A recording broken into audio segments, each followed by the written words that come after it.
Muy buenos días a todos, sean bienvenidos una vez más a esta Esquina Médica, un espacio donde ustedes y yo nos encontramos cada semana para juntos tratar temas de medicina. Yo soy la doctora Neidy Espino Bernal y hoy estaremos hablando, familia, sobre una bacteria que verdaderamente le cambió la historia a la medicina, sobre todo a la gastroenterología, que es la especialidad médica que se dedica al estudio de las enfermedades digestivas. No lo voy a hacer esperar más, me voy a referir en el día de hoy al Helicobacter pylori, así como lo escuchan. Y es que el Helicobacter pylori marcó un hito en la historia. ¿Y esto por qué? Pues fíjense que antes de la década de los 90, nosotros creíamos que todos los pacientes que tenían gastritis, que tenían úlceras, pues le aparecía la enfermedad a estos pacientes porque ellos en algún momento de su vida se exponían a comidas picantes o se exponían al estrés o eran personas que eran muy fumadoras y se le atribuía como causa de estas enfermedades pues a estos factores de riesgo. Sin embargo, la casualidad hizo de las suyas y nos entregó un verdadero regalo a los que nos dedicamos a la medicina. Y es que de manera accidental, en el año 1982, habían dos médicos australianos que estaban estudiando a un paciente que padecía de gastritis. Y a este paciente le hicieron una endoscopía, que es el examen donde se introduce con un tubito, con una cámara para observar dentro del esófago, el estómago, el duodeno. Y bueno, a este paciente le hicieron unas biopsias, o sea, le tomaron una fracción del estómago, de la parte de adentro, y esta muestra la llevaron a cultivar al laboratorio. Le iban a hacer un cultivo, ¿no?, a esta biopsia que le habían tomado. Bueno, sucedió que cuando estaban cultivando la pusieron más días de lo que debían realmente para hacer este examen y de pronto, para su sorpresa, creció el Helicobacter pylori. Entonces estos doctores, que fueron Marshall y Warren, que bueno, desafortunadamente uno de ellos, el más mayorcito, Warren, falleció hace 2 meses nada más. Bueno, pues ellos entonces quisieron postular la hipótesis de que efectivamente la bacteria Helicobacter pylori tenía muchísimo que ver en la génesis, en la aparición de la gastritis o de las úlceras en el estómago en los pacientes. Así que desde 1982 ellos se dedicaron ambos al estudio, a probar esta hipótesis que ellos mismos habían formulado. Y tal fue el amor a esta hipótesis que uno de ellos, el más joven Marshall, él incluso hasta llegó a beber un cultivo de un paciente que ya tenía Helicobacter pylori y se lo bebió, se lo tragó. Para su sorpresa, él posteriormente, después que hace esto, desarrolló la enfermedad. Entonces ya estaban probando que efectivamente había una relación causal entre este germen, esta bacteria que es el Helicobacter pylori y el desarrollo de una gastritis posterior.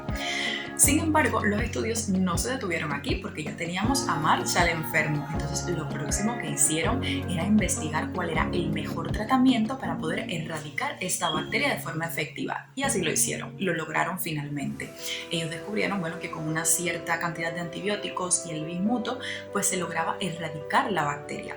Finalmente esta historia terminó de una forma muy bonita y es que en el año 2005 ambos médicos ganaron el Premio Nobel de la Medicina debido a este descubrimiento que cuando terminemos el programa se darán cuenta de lo importante, lo magnífico que ha sido para nosotros los médicos y para ustedes los pacientes sobre todo el descubrimiento de esta bacteria de la cual hablaremos hoy y que se llama Helicobacter pylori. Entonces comencemos.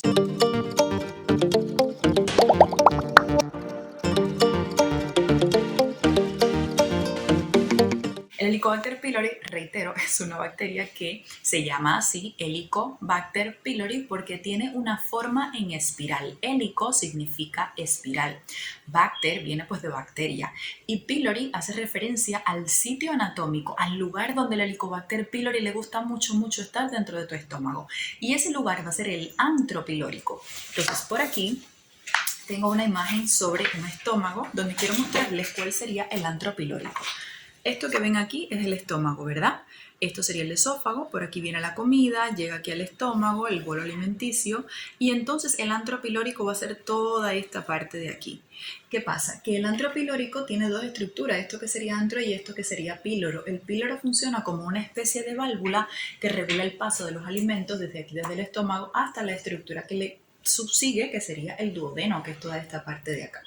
Entonces el Helicobacter pylori se encuentra aquí. Y ya lo tienes, por eso se llama Helicobacter pylori, por su forma y por el lugar que coloniza. Entonces, vamos a ver, es una bacteria. ¿Dónde me la puedo encontrar el Helicobacter pylori? Pues fíjate que ella es de distribución mundial. O sea, te vas a cualquier país del mundo y te vas a encontrar el Helicobacter pylori.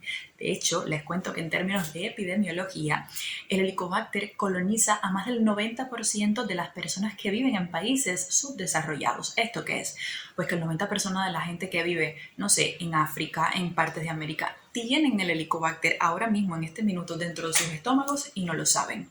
Y en el caso de los pacientes que viven en países desarrollados, Europa, países de Asia, el Medio Oriente, bueno, pues el 50% de la población que vive en estas zonas de desarrollo también están colonizados por pylori y no lo saben.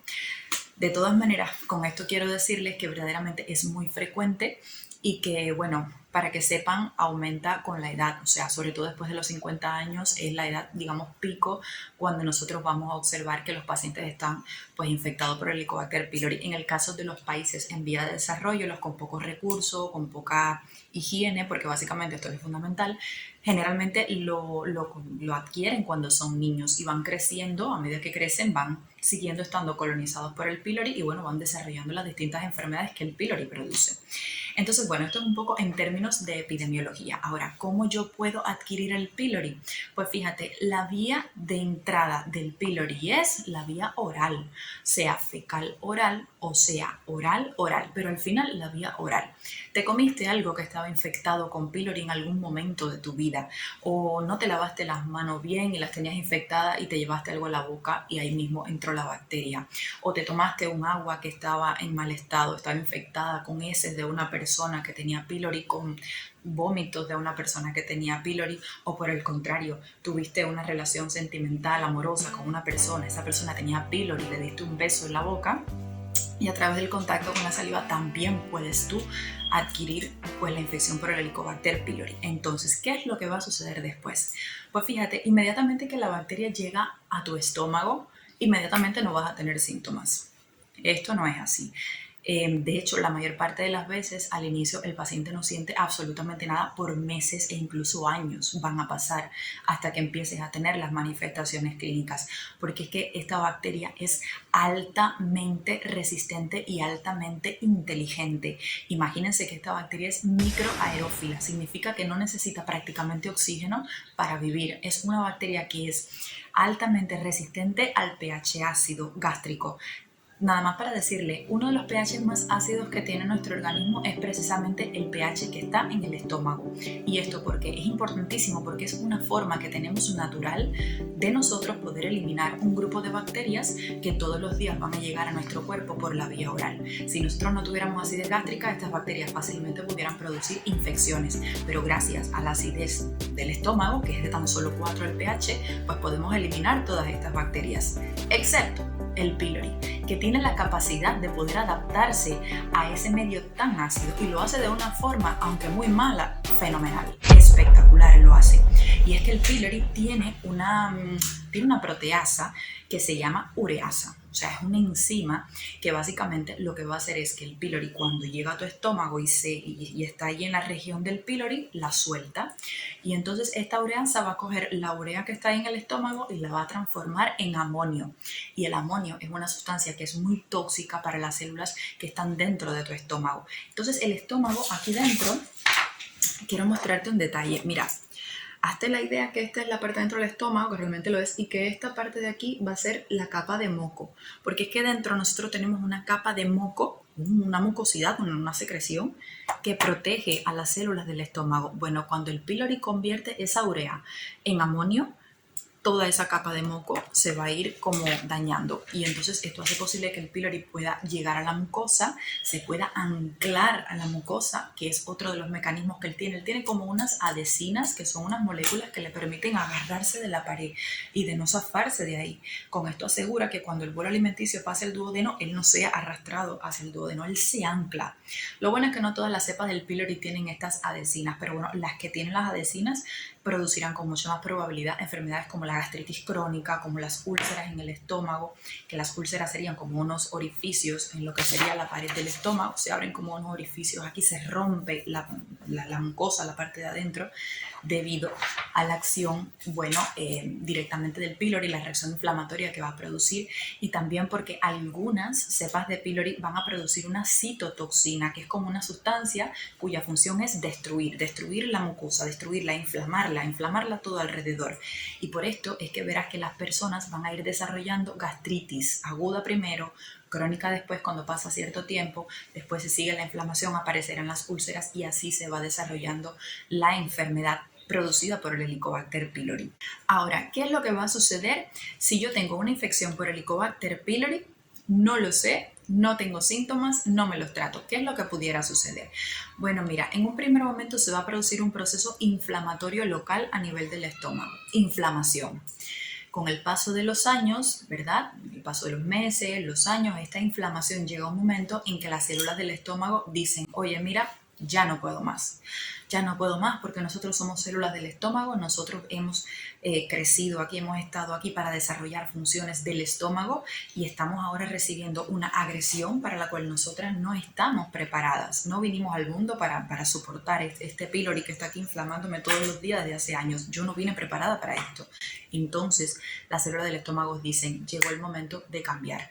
Tenemos que modificarnos y buscar un tipo celular que sea más fuerte y que logre resistir esta cantidad de inflamación que yo estoy teniendo alrededor. Y entonces es cuando aparece un evento que se llama metaplasia intestinal y que ustedes me han estado preguntando muchísimo en TikTok, y por eso yo decidí hacer este programa del Helicobacter pylori, para responderte a ti y a todos qué es la metaplasia intestinal. Mira, la metaplasia es un mecanismo de adaptación celular que tiene el estómago para cuando haya tanta inflamación como la produce el pylori, pues las células del estómago van a empezar a cambiar y se van a hacer más fuertes, pero más fuerte porque ahora van a dejar de ser células del estómago y van a aparecer en este órgano células, lo mismo del intestino delgado, en cuyo caso sería una metaplasia intestinal completa, o van a aparecer células dentro del estómago del intestino grueso, el colon, que en este caso sería una metaplasia intestinal incompleta. ¿Cuál es la importancia de la metaplasia intestinal? La importancia es que estas personas no siempre desarrollarán un cáncer de estómago, pero sí tienen aumentado 10 veces más la probabilidad de que esto suceda, porque al final el pylori es una bacteria que va a producir no uno, sino dos tipos de cáncer. Y es que sí, de todas maneras vamos por pasos. Después de la metaplasia intestinal, si esta inflamación persiste, si tu pylori sigue allí produciendo inflamación, con mucha seguridad vas a desarrollar una displasia, que es otra forma de cambios celulares en la cual ya vas a estar un poquito más cerca de desarrollar un cáncer. De hecho, la National Cancer Institute de los Estados Unidos de América, ellos definen ya como la displasia como un estado premaligno, o sea, un estadio antes de que ya aparezca el cáncer. Y bueno, esto es precisamente lo que sucede. Si el pylori sigue allí produciendo esta inflamación, ya existiendo una displasia de tus células, pues lo que viene después es un adenocarcinoma de estómago, que es como se llama el cáncer que produce el pylori. Y también puede producir, como ya te mencioné, otro tipo de cáncer que se llama linfoma gástrico, que esto es un tumor, un linfoma no Hodgkin de unas células de defensa que se llaman linfocitos B, y bueno, pues se puede desarrollar este tipo de cáncer también, que en estadios muy precoces, o sea, al inicio de la enfermedad, solamente con tomarse el antibiótico bien tomado por el tiempo que tiene que ser, se cura. Y ahí va la importancia de que ustedes se tomen los medicamentos como debe ser. Yo sé que hay mucha medicina natural y tradicional, yo sé que está lo del ajo, el remedio del vinagre con el ajo, yo sé todas estas cosas porque me lo han estado diciendo. Sin embargo, yo siempre les voy a decir algo: lo que sí está probado científicamente en términos de erradicación del Helicobacter pylori es que el paciente que se toma el antibiótico se le quita, pero en ningún lugar yo he visto hasta hoy, y si lo hay me lo enseñan, que diga que porque se tomen no sé cuántos ajos al día el pylori se va a eliminar. Esto yo no lo he visto hasta ahora, y de hecho no he tenido ni un solo paciente que solamente con estas medidas haya logrado erradicar el pylori. Y vamos, que el peligro de desarrollar dos tipos de cáncer yo creo que supera muchísimo el hecho de dejar de tomarse el fármaco por elegir la medicina natural y tradicional. Yo creo que con esto hay que ser un poquito flexibles e inteligentes, familia, porque estamos hablando de algo, lo más grande que tiene un ser humano, que es la vida. Entonces, bueno, pues sí, esta sería la evolución, digamos, un poco patológica que va a suceder en el estómago. Entonces, ¿cuáles serían las manifestaciones clínicas, los síntomas que yo puedo tener si estoy infectada por el Helicobacter pylori? Pues les tengo una noticia, familia, y es que la mayor parte de las veces no produce síntomas, sobre todo en los primeros años de la que la bacteria está colonizando tu estómago, no produce manifestaciones clínicas. Hay algunos pacientes que sí refieren, por ejemplo, unas epigastralgias, que sería un ardor en la boca del estómago, refieren náuseas, refieren una plenitud gástrica, una sensación allí de saciedad precoz, refieren náuseas, un poco así de malestar, síntomas digestivos así muy aislados, muy generales, es lo que daría en un primer momento. Ya una vez que el pylori empezó a dañar tu mucosa, a dañar tu estómago ahí, empezó de verdad a producir lesiones, entonces cuando ya aparece gastritis aguda, gastritis crónica, cuando aparece la úlcera gástrica, cuando aparece úlcera duodenal, cuando el pylori te produce el propio adenocarcinoma de estómago, o cuando por esa gastritis atrófica crónica allí que tú has desarrollado, tu cuerpo tiene anemia por déficit de B12, ahí sí vas a tener manifestaciones clínicas porque ya tienes una enfermedad que ha surgido por una lesión orgánica y que ahora sí vas a tener síntomas de todo tipo. Entonces, pero bueno, en el principio son asintomáticas. Entonces viene la pregunta, ¿y si al inicio son asintomáticas y yo empiezo a tener síntomas, cómo diagnosticamos entonces que yo tengo un pylori? Bueno, si eres de los que tuvo síntomas, fenomenal, ya por ahí podemos tener una idea, mucho más si estás o procedes de un país subdesarrollado. Se analizará también la epidemiología, el genio epidemiológico que tiene cada caso, cada paciente. Entonces después los test diagnósticos, ¿qué examen me tengo que hacer? Es muy sencillo en realidad. Los test diagnósticos hay dos grupos, los test que son invasivos y los test que son no invasivos. Diferencia entre uno y otro, que los invasivos te van a hacer una endoscopía para tomar la muestra y los no invasivos no necesitan de endoscopía. ¿Cuál de los dos se utiliza más? Pues el no invasivo, porque tú no te vas a llevar al 90% de la población de países subdesarrollados a hacerle una endoscopía o hacerle una biopsia. Eso no existe, no debe ser. Entonces los que más se utilizan serían los no invasivos, de donde el más usado y en mi opinión sería el mejor es el test del aliento marcado con C13. ¿Esto qué es? Este es el famoso examen de soplar dos bolsitas. La primera bolsita la soplas al inicio cuando llegas a consulta, después te van a dar a tomar una solución que contiene urea marcada con C13. Si tú tienes el pylori dentro de ti, el pylori tiene la ureasa, él está preparado ahí con su ureasa. Entonces cuando tu solución que te dieron a tomar venga con la ureasa va a ir a unirse con la urea e inmediatamente suelta el C13, ese C13 va a sangre, de la sangre va a los pulmones y tú la expulsas cuando estás soplando y ahí eso va a una máquina que cuantifica los niveles de C13 que tú has expulsado. En dependencia del valor, pues si tienes una bacteria que se llama Helicobacter pylori que tiene la ureasa y que bueno, está colonizado, tienes que tomar tratamiento. Entonces ese sería el más utilizado. Te sirve lo mismo para diagnosticar que tienes la infección aguda, como te sirve también para después comprobar la erradicación, o sea, comprobar de que ya no tienes la infección del pylori una vez te has tomado muy bien tus medicamentos. Entonces, ¿qué otro examen podemos hacer que sea no invasivo? O sea, que no necesita endoscopía. Pues hay dos de los que te quiero hablar muy bien y quiero que esto quede claro, por favor, familia, presten mucha atención. Está el tema del examen en sangre. Miren, cuando nosotros hacemos algo que se llama detección del Helicobacter pylori en sangre, lo que se está midiendo es si tú tienes anticuerpos, si tu cuerpo se ha puesto en contacto con la bacteria, con el Helicobacter pylori y ha producido anticuerpos para tratar de eliminar ese pylori, esa bacteria. Por ende, no me dice en ningún momento que tú tengas ahora una infección por el Helicobacter pylori, porque a lo mejor tú hace 3 años cogiste un pylori, creaste tus anticuerpos, muy bien tu cuerpo, fenomenal, pero te lo trataste bien y ahora mismo no tienes el Helicobacter pylori. Sin embargo, te lo hiciste en sangre y a lo mejor te sale positivo, claro, porque es que tú tienes los anticuerpos. No sé si me entienden, y si no me entienden, escriban en los comentarios y yo les explico. La idea es que en sangre no me sirve para saber si yo ahora tengo la infección. La verdad, en sangre no se indica prácticamente nunca.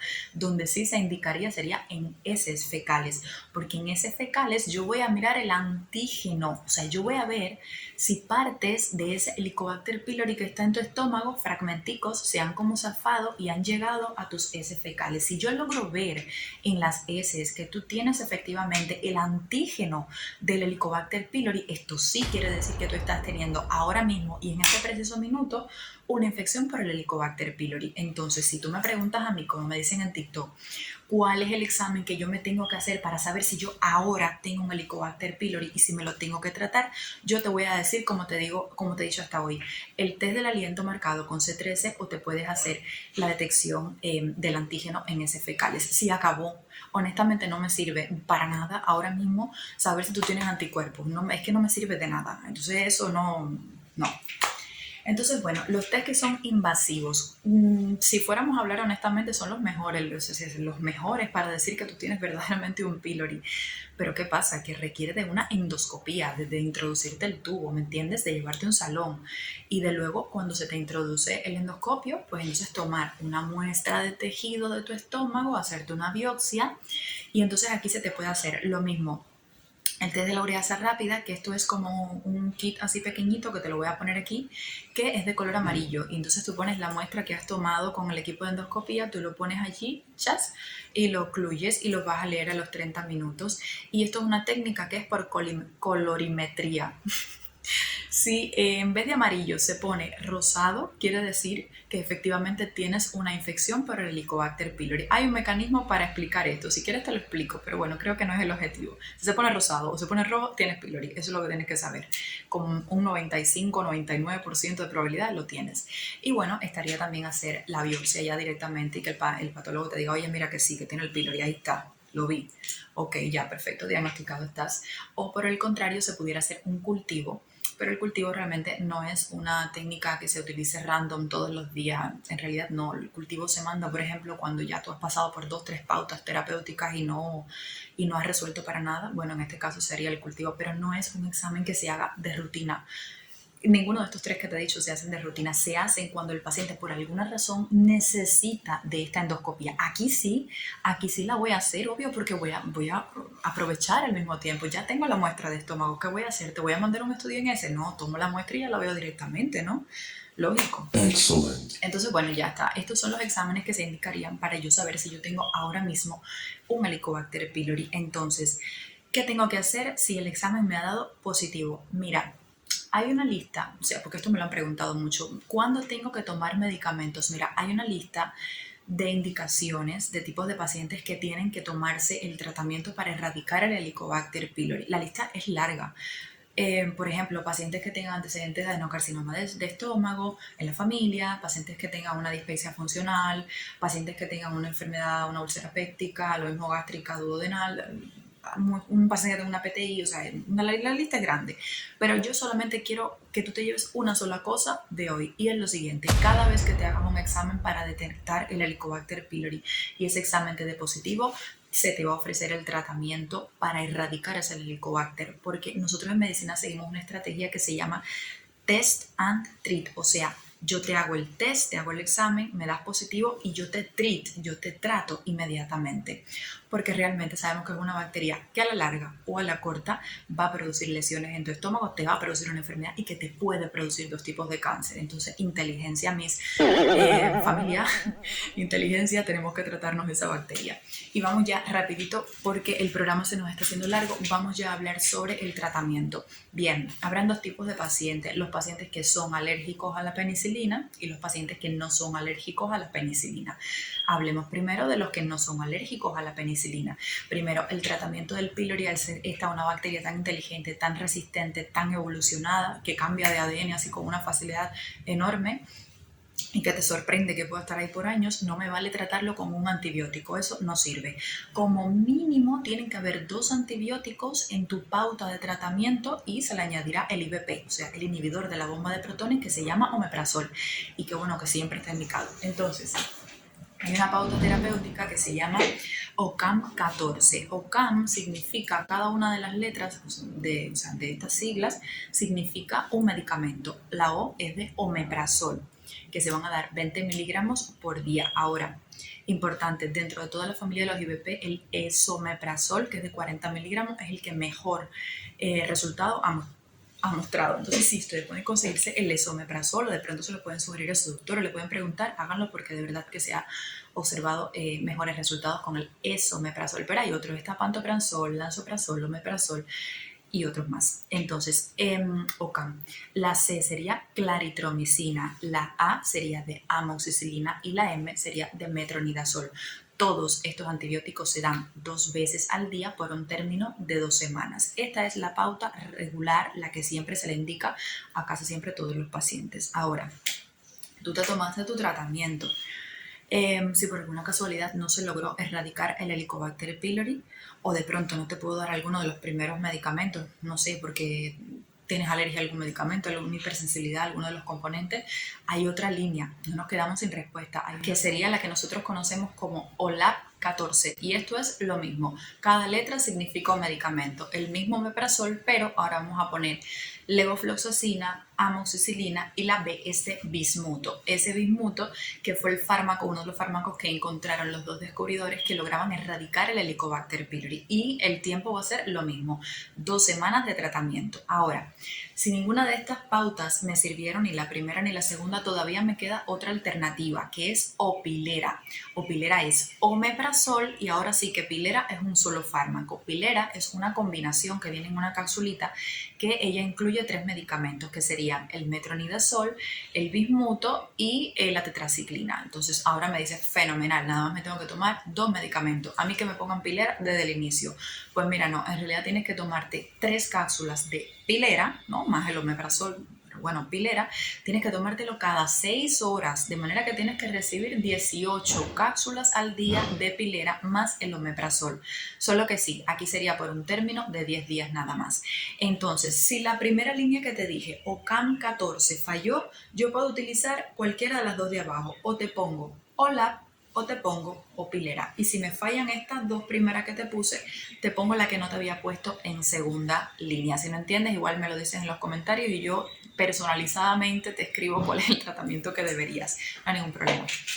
Entonces, bueno, si te quería decir, si ninguno de estas 3 líneas de tratamiento te sirven y tú sigues todavía teniendo el Helicobacter pylori, bueno, pues en este caso ya aquí habría que hacer un cultivo con antibiograma, habría que hacer otros exámenes buscando un poco más de tratar de ponerte un tratamiento más específico, más personalizado, más específico es la palabra para ti.